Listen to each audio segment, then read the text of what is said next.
আনন্দপুর নামে একটি গ্রাম ছিল। সেই গ্রামে বাস করত ভোম্বল। সে ভাবত তার দ্বারাই কোনো কাজই হবে না। কোনো দিন সে কোনো কাজ করারও চেষ্টা করেনি। সে সারাদিন ঘুরে বেড়ায়, খেয়ে ঘুমিয়ে তার দিন কাটছিল।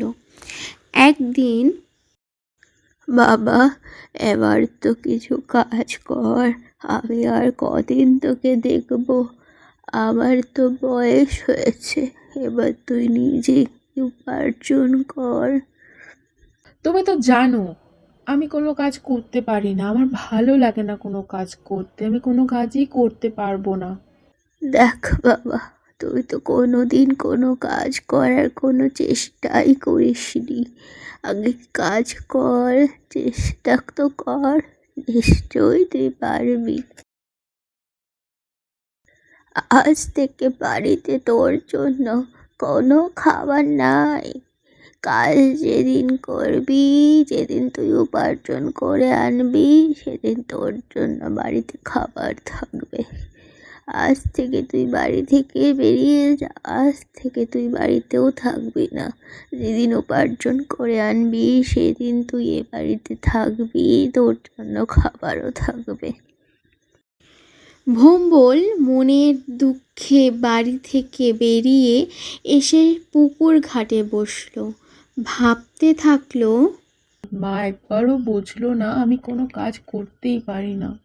ঠিক সেই সময় পুকুরের মালিক পুকুরের পাড়ে এসে উপস্থিত হলো। ভোম্বলকে দেখে বলল, ও হ্যাঁ, তুমি আমার পুকুর থেকে কয়েকটা মাছ তুলে দিতে পারবে? আমি কাউকে পাচ্ছি না যে মাছ একটু ধরে দেবে। আমাকে কয়েকটা মাছ ধরে দাও তো। তুমি যদি আমাকে বেশ কয়েকটা মাছ ধরে নিতে পারো, আমি তোমাকে 100 টাকা দেবো। ভোম্বলও আর কোনো কথা না বলে মাছ ধরে দিল। বাবা বাবা, কত মাছ! এ নাও তোমার 100 টাকা। মা, ও মা, মা, ও মা, দেখো আমি টাকা এনেছি, আমি নিজে উপার্জন করেছি, আমি নিজে কাজ করেছি মা, আমি কাজ করতে পারি, আমি কাজ করবো এবার থেকে মা, আমি প্রত্যেক দিন কাজ করব। ছেলের এই কথা শুনে মা অনেক খুশি হয়ে গেল।